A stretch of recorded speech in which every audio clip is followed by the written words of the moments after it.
এবার আপনাকে প্রশ্ন করা আরম্ভ করি রোজার প্রস্তুতি সম্পর্কে। আমাদের নবী মুহাম্মদ সাল্লাল্লাহু আলাইহি ওয়াসাল্লাম তিনি রমজান মাসকে কিভাবে স্বাগত জানাতেন, রমজান উপলক্ষে কি প্রস্তুতি নিতেন?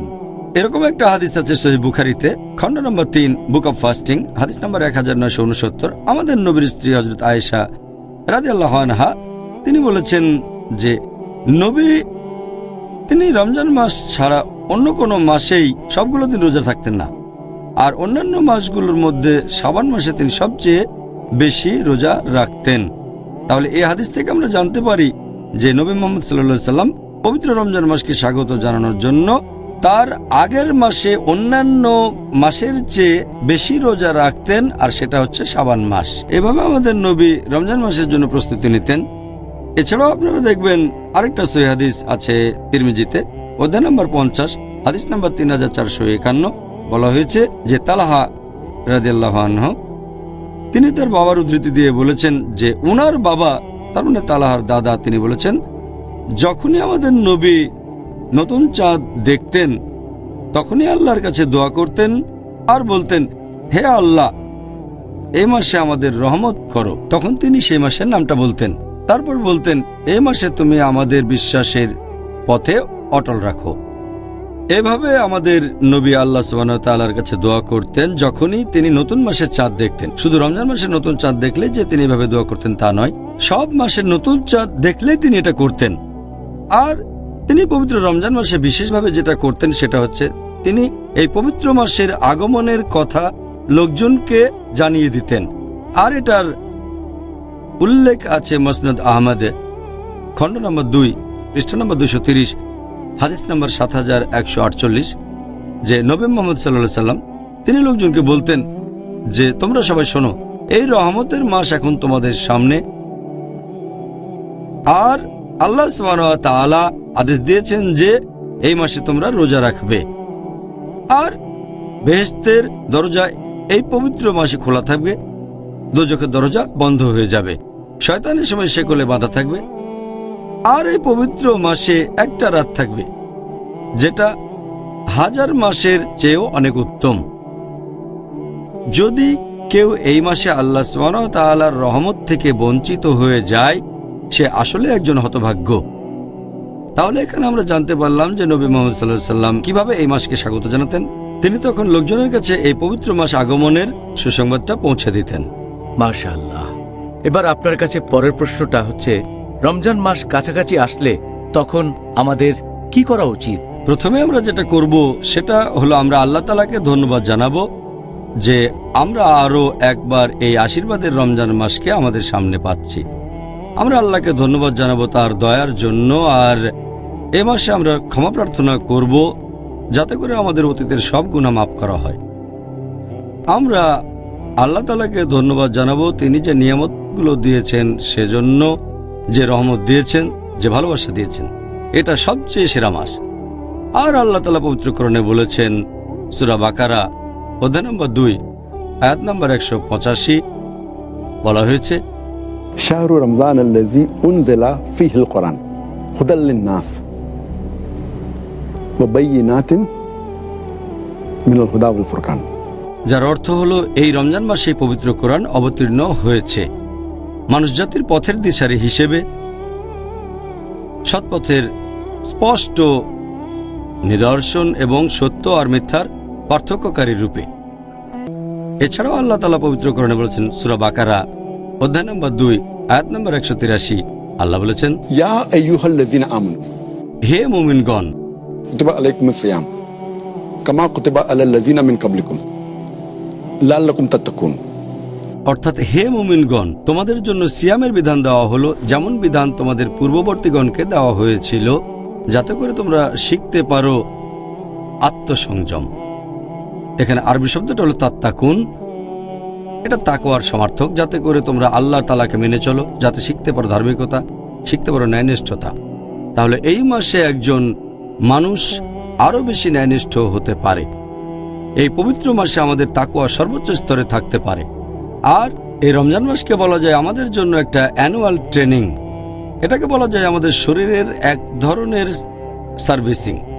আমরা জানি যে কিভাবে বিভিন্ন যন্ত্রপাতি আর মেশিনারির সার্ভিসিং করা হয়, হয়তো 3 মাসে একবার বা বছরে একবার। এখন আপনি এভাবে বলতে পারেন যে মানুষের শরীরটা পৃথিবীর মধ্যে সবচেয়ে সেরা যন্ত্র, তাহলে তো এই যন্ত্রেরও সার্ভিসিং দরকার হয়। আর রমজান হলো মানুষের শরীরের অ্যানুয়াল সার্ভিসিং এর মাস। এই হলো মানুষ জাতির জন্য আধ্যাত্মিক আর নৈতিক ট্রেনিং এর মাস। এভাবে আমাদের শরীর, মন এবং আত্মা বিশুদ্ধ হয়ে যাচ্ছে। এই পবিত্র মাসে আমরা আমাদের তাকওয়া বাড়াতে পারি, আমাদের ধৈর্য বাড়াতে পারি, পবিত্র কোরআন থেকে বিভিন্ন উপকারিতা আর দিক নির্দেশনা পেতে পারি। সুবহানাল্লাহ, জাযাকাল্লাহ খায়ের। সুন্দর বলেছেন। পরের প্রশ্ন, রমজান মাস কাছাকাছি আসলে আমাদের যে কাজগুলো করা উচিত সে ব্যাপারে আপনি পিস টিভি দর্শকদের কি উপদেশ দেবেন? আমি উপদেশ দেব যে প্রত্যেক মুসলিম পুরুষ বা নারী এই রমজান মাসে এই ব্যাপারে দৃঢ় সিদ্ধান্ত নেবে যে তারা এই আশীর্বাদের মাসে, রমজান মাসে প্রতিটা দিনই রোজা রাখবে। আর আমরা চেষ্টা করব যাতে এই মাসের সব উপকারিতা নেওয়া যায়। এই আশীর্বাদের মাসে আমরা একটা মিনিটও তুচ্ছ বা সামান্য কাজে ব্যয় করব না। এই মাসে আমরা যতটা পারি আল্লাহ সুবহানাহু ওয়া তাআলাকে স্মরণ করব, আমরা তার কাছে দয়া ভিক্ষা করব, তার কাছে ক্ষমা প্রার্থনা করব। আমরা চেষ্টা করব যাতে তার ভালোবাসা পেতে পারি। আর এই সময়ে বাড়ানোর চেষ্টা করব আমাদের ধার্মিকতা, আমাদের ন্যায়নিষ্ঠতা, আমাদের ধৈর্য। আর আমাদের নবী মুহাম্মদ সাল্লাল্লাহু আলাইহি ওয়াসাল্লাম বলেছেন, সহিহ বুখারী খণ্ড নম্বর 3 বুক অব ফাস্টিং হাদিস নম্বর 1903, আমাদের নবী মুহাম্মদ সাল্লাল্লাহু আলাইহি ওয়াসাল্লাম বলেছেন, যদি কেউ মিথ্যে কাজ আর মিথ্যে কথা থেকে বিরত না থাকে, আল্লাহ সুবহানাহু ওয়া তাআলা তার খাদ্য গ্রহণ বা পানীয় গ্রহণ থেকে বিরত থাকাটাও দেখবেন না। তার মানে যদি কোনো লোক মিথ্যে কাজ এবং মিথ্যে কথা বলা বাদ না দেয়, আল্লাহ তাহলে তার পানাহারে বিরত থাকাটাকে কোনো গুরুত্ব দেবেন না। তার মানে আপনার রোজাটা গ্রহণযোগ্য হবে না যদি না মিথ্যে কাজ আর মিথ্যে কথা থেকে বিরত থাকেন। আমাদের প্রিয় নবী মুহাম্মদ সাল্লাল্লাহু আলাইহি ওয়াসাল্লাম তিনি আরো বলেছেন, এটাও একটা সহিহ হাদিস যেটা উল্লেখ করা হয়েছে মুসনাদ আহমদে খণ্ড নম্বর 2 পৃষ্ঠা নম্বর 230, হাদিস নাম্বার 7148। এই হাদিসটা এছাড়াও আছে সুনান আল নিসাইতে অধ্যায় নম্বর 5 হাদিস নাম্বার 2106। সেখানে আমাদের নবী মুহাম্মদ সাল্লাল্লাহু আলাইহি ওয়াসাল্লাম বলেছেন, সবাই শোনো, রহমতের মাস রমজান তোমাদের সামনে। আল্লাহ তাআলা আদেশ দিয়েছেন যে এই মাসে তোমরা রোজা রাখবে, আর বেহেশতের দরজা খোলা অবস্থায় থাকবে এই পবিত্র মাসে, এবং দোজখের দরজা বন্ধ থাকবে। শয়তান এই সময়ে শেকলে বাঁধা থাকবে। এই মাসে একটা রাত আছে যেটা 1000 মাসের চেয়েও অনেক উত্তম। যদি কেউ এই মাসে আল্লাহর রহমত থেকে বঞ্চিত হয়, সে আসলে একজন হতভাগ্য। তাই আমাদের মনস্থির করতে হবে যে আমরা এই মাসের উপকারিতাগুলো সব নেব। আমাদের নবী মুহাম্মদ সাল্লাল্লাহু আলাইহি ওয়াসাল্লাম বলেছেন, এটা উল্লেখ আছে সহিহ বুখারীতে খণ্ড নম্বর 3 বুক অব ফাস্টিং হাদিস নাম্বার 1901। আমাদের নবী মুহাম্মদ সাল্লাল্লাহু আলাইহি ওয়াসাল্লাম বলেছেন যে যদি কেউ এই মাসে রোজা পালন করে বিশ্বাসের সাথে এবং আল্লাহর কাছ থেকে পুরস্কার পাওয়ার জন্য, তার অতীতের সব গুনাহ ক্ষমা করা হবে। তার মানে আমরা যদি আন্তরিকতার সাথে এই মাসে রোজা রাখতে পারি, আল্লাহর কাছ থেকে পুরস্কার পাওয়ার জন্য আমাদের অতীতের সব গুনাহ ক্ষমা করা হবে। চিন্তা করেন, এভাবে খুব সহজেই আমরা অতীতের সব গুনাহ থেকে ক্ষমা পেতে পারি। আমাদের নবী মুহাম্মদ সাল্লাল্লাহু আলাইহি ওয়াসাল্লাম আরো বলেছেন, এটা আছে সহিহ বুখারীতে খণ্ড নম্বর 3 বুক অব ফাস্টিং হাদিস নাম্বার 1904। এটা অনেক লম্বা হাদিস, এখানে 4টা পয়েন্ট আছে। আমাদের নবী মুহাম্মদ সাল্লাল্লাহু আলাইহি ওয়াসাল্লাম বলেছেন যে পৃথিবীতে যত আদম সন্তান আছে তারা যে কাজগুলো করে থাকে সবই নিজেদের জন্য, শুধুমাত্র রোজা বাদে। রোজা হলো আমার জন্য, আর আমি তাকে পুরস্কার দেব। তিনি আরো বলেছেন যে রোজা রাখা একটা বর্ম, তোমাদের পাপ থেকে বিরত রাখে। আর যে লোক রোজা পালন করে সে বিরত থাকবে অশ্লীলতা থেকে, ঝগড়া করা থেকে এবং অজ্ঞতা থেকে। যদি কেউ তাকে গালমন্দ করে অথবা কুৎসা রটায়, সে তখন বলবে আমি রোজা আছি, আমি রোজা আছি। এই হাদিসে আমাদের নবী ৩ নম্বর যে পয়েন্টটা বলেছেন যে আমি আল্লাহর নামে শপথ করে বলছি, যার হাতে রয়েছে মুহাম্মদ সাল্লাল্লাহু সাল্লামের আত্মা, যে একজন রোজদারের নিঃশ্বাসের গন্ধ যে লোক রোজা রাখে সেটা আল্লাহ সুবহানাহু ওয়া তাআলার কাছে কস্তুরী গন্ধের চেয়েও বেশি মিষ্টি। হাদিসে নবী আরো বলেছেন যে এরকম দুটো জিনিস আছে যেগুলো একজন রোজদারকে খুশি করে তুলবে। প্রথমটা হচ্ছে যখন সে রোজা ভাঙবে, আর দ্বিতীয়টা হচ্ছে যখন সে মুখোমুখি হবে আল্লাহ সুবহানাহু ওয়া তাআলার। আর এছাড়াও পবিত্র কোরআনে বলা হয়েছে, সূরা নূর অধ্যায় নম্বর 24 আয়াত নম্বর 31 বলা হয়েছে, হে মুমিনগণ, তোমরা আল্লাহর উপর ঈমান আনো এবং তার রহমতকে খোঁজো, তার মানে বেহেশতে যাওয়ার চেষ্টা করো। এরপর আছে সূরা আকাফ অধ্যায় নম্বর 46 আয়াত নম্বর 13 ও 14, যে এমন কিছু মানুষ যারা আল্লাহ ব্যতীত অন্য কারো ইবাদত করে না এবং যারা তাদের ঈমানে অবিচলিত থাকে।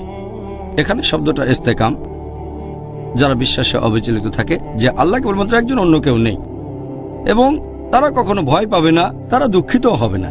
এই লোকগুলোই তারা যারা হবে জান্নাতের অধিবাসী, এবং তারা তাদের সব ভালো কাজের জন্য পুরস্কার পাবে। তাই আমি দর্শকদের উপদেশ দেব, এই মাসটাকে তারা পুরোপুরি কাজে লাগাবে। এ সময় তুচ্ছ জাগতিক ব্যাপারে সময় নষ্ট করবে না, সময় ব্যয় করবে আল্লাহ তাআলার ইবাদত করে, আল্লাহকে স্মরণ করে এবং তার কাছে ক্ষমা প্রার্থনা করে। মাশাআল্লাহ। কোন কারণে রমজান মাসকে ক্ষমা প্রার্থনা বা তওবা করার মাস বলা হয়, আর এটা বলা হয় কেন? হ্যাঁ, এই ব্যাপারে আমি আগেও বলেছি যে আমাদের নবী মুহাম্মদ সাল্লাল্লাহু আলাইহি ওয়াসাল্লাম বলেছেন, এটা একটা সহিহ হাদিস আছে সহিহ বুখারীতে, খণ্ড নম্বর 3 বুক অফ ফাস্টিং হাদিস নম্বর 1901। আমাদের নবী মুহাম্মদ সাল্লাল্লাহু আলাইহি ওয়াসাল্লাম বলেছেন, যদি কেউ পবিত্র রমজান মাসে রোজা রাখে সঠিক নিয়তের সাথে, ঈমানের সাথে, আল্লাহ সুবহানাহু ওয়া তাআলার কাছ থেকে পুরস্কার লাভের আশায়, তার অতীতের সব গুনাহ ক্ষমা করা হবে। এই কথাটা আবারও বলা হয়েছে মুসনাদ আহমেদে, খণ্ড নম্বর 3 হাদিস নম্বর 11524। সেখানে বলা হয়েছে, যদি কোনো লোক এই পবিত্র রমজান মাসে রোজা রাখে সঠিক নিয়তের সাথে, আল্লাহ সুবহানাহু ওয়া তাআলার কাছ থেকে পুরস্কার লাভের আশায়, তার অতীতের সব গুনাহ ক্ষমা করে দেয়া হবে। এছাড়া আর উল্লেখ আছে, এটা আছে সহিহ মুসলিমে, খণ্ড নাম্বার 1 হাদিস নম্বর 450।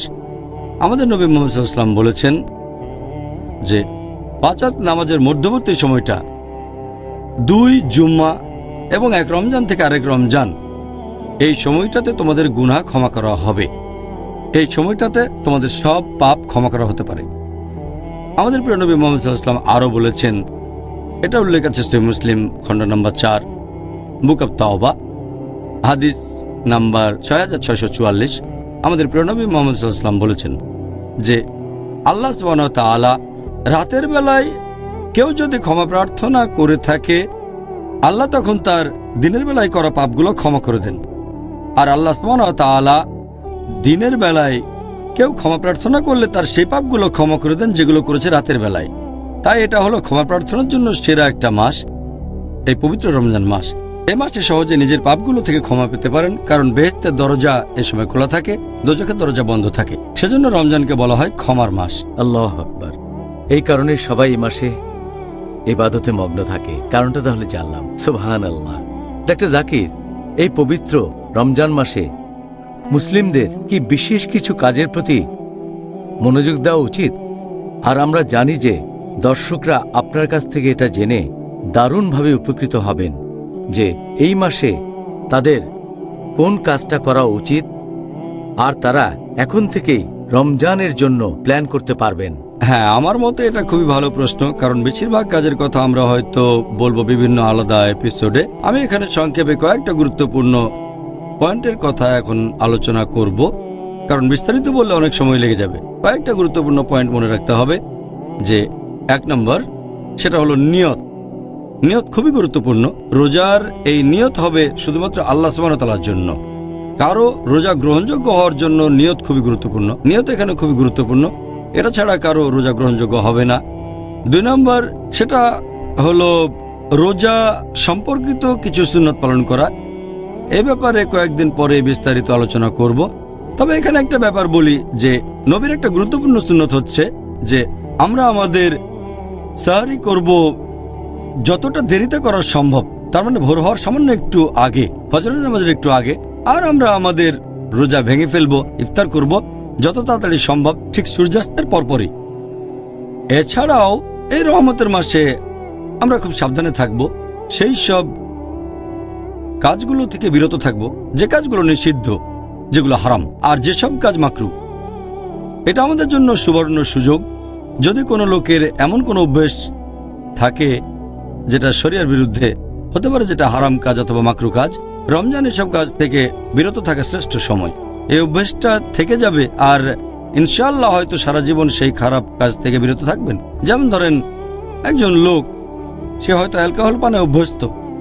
যদি অ্যালকোহল পান থেকে বিরত থাকেন সূর্যোদয় থেকে শুরু করে সূর্যাস্ত পর্যন্ত, সে তাহলে মদ থেকে বিরত থাকতে পারবে বাকি জীবনটাও। একইভাবে আমরা চেষ্টা করব সেসব কাজ থেকে বিরত থাকতে যে কাজগুলো মাকরু। যেমন ধরেন দাঁড়িয়ে পানি পান করা মাকরু। যদি এমন অভ্যাস থাকে তাহলে একটু চেষ্টা করবেন যেন রমজান মাসে আপনি বসে পানি পান করবেন। এটা আমাদের নবীর সুন্নত। তাহলে আপনারা এই মাসে বিভিন্ন রকম হারাম কাজ থেকে বিরত থাকতে পারেন, যে কাজটা হয়তো আপনি করতেন, অথবা কোনো মাকরু কাজ। এছাড়াও এই পবিত্র রমজান মাসে আপনি আমাদের নবী মুহাম্মদ সাল্লাল্লাহু আলাইহি সাল্লামের বিভিন্ন সুন্নত প্রয়োগ করতে পারেন আপনার দৈনন্দিন জীবনে। যেমন ধরেন হয়তো দাড়ি রাখলেন, অনেক মুসলিমই দাড়ি রাখে না। এটা সুন্দর মাস যখন নবীর সুন্নতগুলো মেনে চলতে পারেন। এছাড়াও নবীর সুন্নত বিভিন্ন রকম দোয়া, যখন বাসার ভেতরে ঢুকবেন, টয়লেট থেকে বের হবেন, তারপর কোনো কিছুতে ভ্রমণ করার সময় যে দোয়া করবেন, সুবহানাল্লাযী সাকলানা হাযা ওয়া কুন্না লাহু মুকরিনিন ওয়া ইন্না রাব্বিনা মুনকালিবুন। তাহলে এটা বেশ ভালো সময়। এই সময় যত বেশি সম্ভব নবীর সুন্নত পালন করে চলবেন যাতে সরল পথে থাকতে পারেন। এটা খুবই সুন্দর মাস। এ সময়ে আপনারা চেষ্টা করবেন নামাজ আদায় করার জন্য। শুধুমাত্র 5 ওয়াক্তের নামাজ নয়, এগুলো তো ফরজ, এছাড়াও বেশি করে নফল আর সুন্নত পড়ার চেষ্টা করে যাবেন। যদি জামাতে নামাজ পড়ার অভ্যেস না থাকে তাহলে জামাতে নামাজ পড়বেন, আর যত বেশি সম্ভব মসজিদে যান নামাজের জন্য। এ মাসে আপনারা চেষ্টা করবেন যেন তারাবি মিস না করেন। অনেকে মনে করে, আর কথাও সত্য যে এটা সুন্নত, তবে অনেকে মনে করে যেহেতু এটা সুন্নত তাই মিস করা যেতে পারে। তারাবি খুবই গুরুত্বপূর্ণ একটা সুন্নত, যদিও এটা ফরজ না। তারপরও মুসলিমদের এটা করা উচিত যে যতখানি সম্ভব তারা তারাবির নামাজ পড়বে, কারণ এখানে অনেক রহমত। তাহলে তারাবি অনেক গুরুত্বপূর্ণ, মুসলিমদের এটা মিস করা উচিত না। আর যখন তারাবির নামাজ পড়ব, আমাদের অনেকেই খুব তাড়াতাড়ি করে নামাজ পড়ে, কারণ আমরা কোরআন খতম দিতে চাই। আমাদের অনেকে তারাবির নামাজ পড়ে 100 মাইল স্পিডে একেবারে। আমরা তারাবির নামাজ পড়ব ধৈর্যের সাথে, মাঝারি গতির সাথে, যাতে লোকজন বুঝতে পারে আল্লাহ আমাদের কি আদেশ দিয়েছেন। আর যদি সময় থাকে, যদি সম্ভব হয়, আমাদের ইতিকাফ করা উচিত শেষ 10 দিন। আর ইতিকাফের সময় আমরা মানুষজনের সাথে বেশি মেলামেশা করব না। অনেকে ইতিকাফের সময় মানুষের সাথে মেলামেশা করে থাকে, এতে করে ইতিকাফের উদ্দেশ্যটা পূর্ণ হয় না। এছাড়াও আমরা এই মাসে বেশি করে দোয়া করব, বেশি করে প্রার্থনা করব। এটা হলো দোয়া করার মাস। আর বেশি করে জিকির করব, আল্লাহ তাআলাকে বেশি করে স্মরণ করব এবং তার ইবাদত করব। এই পবিত্র রমজান মাসে আমরা যত বেশি সম্ভব কোরআন শরীফ পড়ব। আর কোরআন আরবিতে পড়ার পাশাপাশি যদি আপনি আরবি ভাষা জানেন তাহলে কোনো সমস্যা নেই। যদি আরবি না জানেন তাহলে সেই ভাষায় পবিত্র কোরআনের কোনো অনুবাদ পড়েন যে ভাষাটা সবচেয়ে ভালো বোঝেন। যদি ইংরেজি ভালো বোঝেন ইংরেজিতে পড়েন, উর্দু ভালো বুঝলে উর্দুতে পড়েন, যেটা ভালো বোঝেন সে ভাষায় অনুবাদ পড়েন। তবে কোরআন পাঠ করার সময় এই জন্য অবশ্যই সওয়াব পাবেন। এ সময় কোরআনের অনুবাদটাও পড়তে হবে যাতে করে আল্লাহ সুবহানাহু ওয়া তাআলার নির্দেশগুলো প্রয়োগ করতে পারেন। যদি সম্ভব হয় প্রতি 7 দিনে একবার কোরআন পাঠ করেন, অথবা প্রত্যেক দিন অন্তত 1 পারা কোরআন পড়েন, তাহলে এই রমজান মাসে অন্ততপক্ষে একবার পবিত্র কোরআন খতম দিতে পারবেন। এই মাসে যত বেশি সম্ভব আপনারা হাদিস পাঠ করবেন, তবে খেয়াল রাখবেন যেন সহিহ হাদিস পাঠ করেন। আর হাদিসের উপরে সবচেয়ে ভালো গ্রন্থ হচ্ছে সহিহ আল বুখারী, তারপর সহিহ মুসলিম। অন্যান্য কুতুবে সিত্তাও পড়ে দেখতে পারেন, তবে যেন সহিহ হয়। এছাড়াও নবী মুহাম্মদ সাল্লাল্লাহু আলাইহি ওয়াসাল্লামের জীবনের উপরে বই পড়েন। এরপর দেখবেন যদি আপনারা জাকাত না দেন তাহলে জাকাত আদায় করবেন, কারণ এটা বাধ্যতামূলক দান। প্রত্যেক ধনী লোক যাদের সঞ্চয় নিসাব লেভেলের উপরে 85 গ্রাম স্বর্ণের চেয়ে বেশি, তাহলে সে তার সঞ্চয় থেকে 2.5% প্রতি হিজরি বছরে জাকাত হিসেবে দান করবে, জাকাত দেবেন। আর অনেক মানুষ তারা সঠিকভাবে জাকাতের হিসেব করে না। এখানে খেয়াল রাখবেন যাতে জাকাতটা সঠিকভাবে হিসাব করেন। আর কম দেওয়ার চেয়ে বেশি দেওয়াটা অনেক বেশি ভালো, তাই সঠিকভাবে হিসাব করেন। খেয়াল রাখবেন যেন জাকাত দেয়া হয়। এই রমজান মাস হচ্ছে উদারতার মাস, এটা সাদকার মাস। এই মাসে বেশি বেশি দান করবেন আপনারা।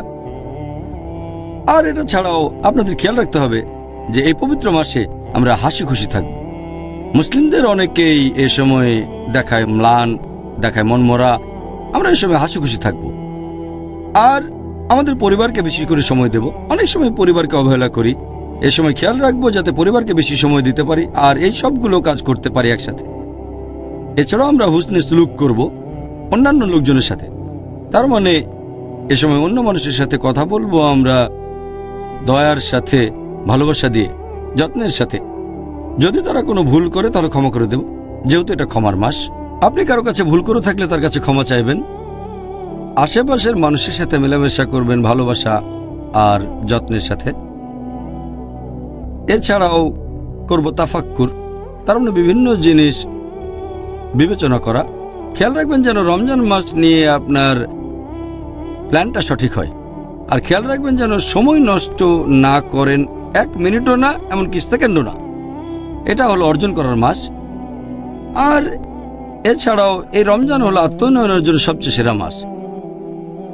এছাড়াও আমরা চেষ্টা করব যেন এই মাসে ইসলাহ দিতে পারি অন্যান্য মুসলিম ভাই বোনদের কাছে। এটা দাওয়া দেওয়ার জন্য সেরা মাস, তার মানে অমুসলিমদের কাছে ইসলামের বাণী পৌঁছে দেয়া। তাই আমি মুসলিম ভাই বোনদের অনুরোধ করব যে আপনারা সঠিকভাবে এই মাসের প্ল্যানটা করবেন আর খেয়াল রাখবেন যেন এই মাসের প্রত্যেকটা সেকেন্ডকে কাজে লাগাতে পারেন।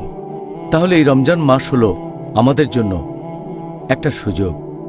এই মাসে আমরা অনেক সুযোগ পেতে পারি। এখন আমাদের এই কাজগুলো আল্লাহ তাআলার কাছে গ্রহণযোগ্য হতে গেলে তার শর্তগুলো কি কি? এখানে প্রধান দুটো শর্ত হচ্ছে, 1 নম্বর সেটা নিয়ত। এটা করবেন শুধু আল্লাহর জন্য, অন্য কারোর জন্য না। আপনারা যে কাজগুলো করবেন সেগুলো করবেন শুধু আল্লাহর জন্য, অন্য কারোর জন্য না। এটা খুবই গুরুত্বপূর্ণ। এই শর্ত পূরণ না হলে সব কাজই বিফলে চলে যাবে।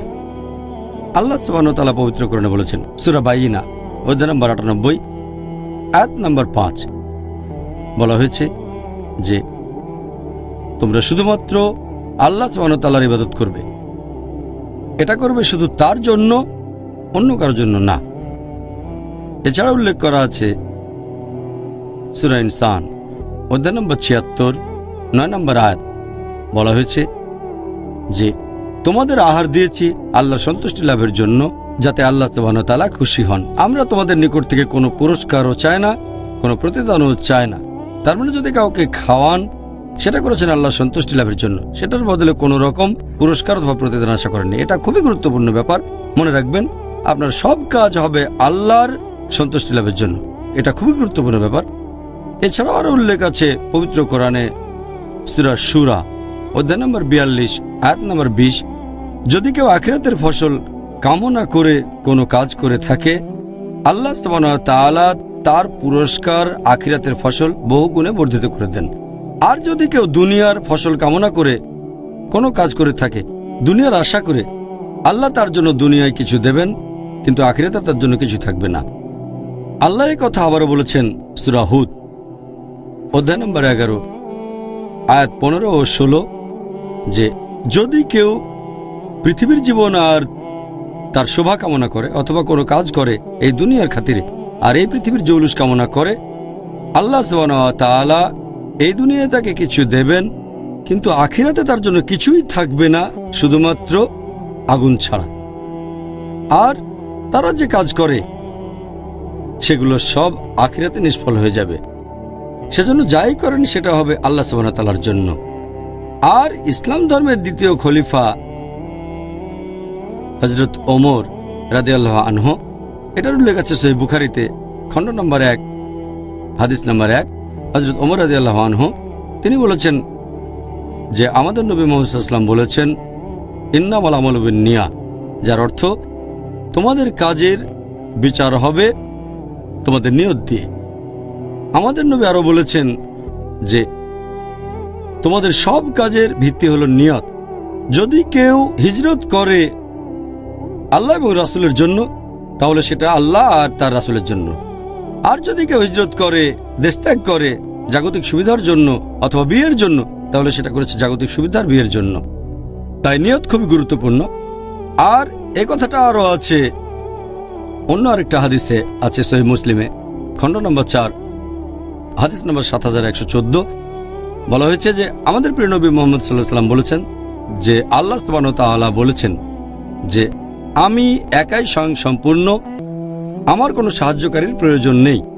যদি কেউ কোনো কাজ করে অন্যের জন্য পাশাপাশি আমার জন্য, আমি সেটা ত্যাগ করি, কারণ এখানে সে অন্য কাউকে শরীক করেছে।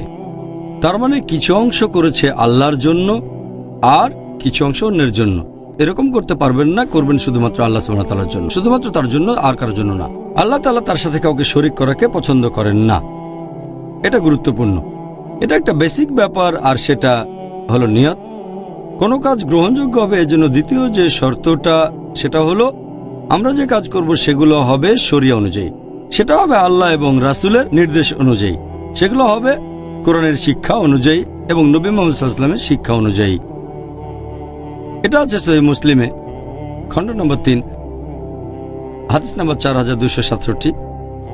আমাদের প্রিয় নবী মুহাম্মদ সাল্লাল্লাহু আলাইহি ওয়াসাল্লাম বলেছেন যে যদি তোমার কাজগুলো আমাদের পথ অনুযায়ী না হয়, ইসলাম ধর্ম অনুযায়ী না হয়ে থাকে, কোরআন ও সহিহ হাদিস অনুযায়ী না হয়, তাহলে সেটা বাতিল করা হয়। তার মানে আপনার কাজ গ্রহণযোগ্য হতে গেলে সেটা কোরআন ও সহিহ হাদিস অনুযায়ী হতে হবে। আর এটার উল্লেখ আছে আরেকটা সহিহ হাদিসে আবু দাউদ খণ্ড নম্বর 3 হাদিস নম্বর 4950। আমাদের প্রিয় নবী মুহাম্মদ সাল্লাল্লাহু আলাইহি ওয়াসাল্লাম বলেছেন যে তিনি লোকজনকে বলতেন আমার দৃষ্টান্ত অনুসরণ করো আর খোলাফায়ে রাশিদিনের দৃষ্টান্ত, তার মানে সঠিকভাবে নির্দেশিত খলিফাগণ।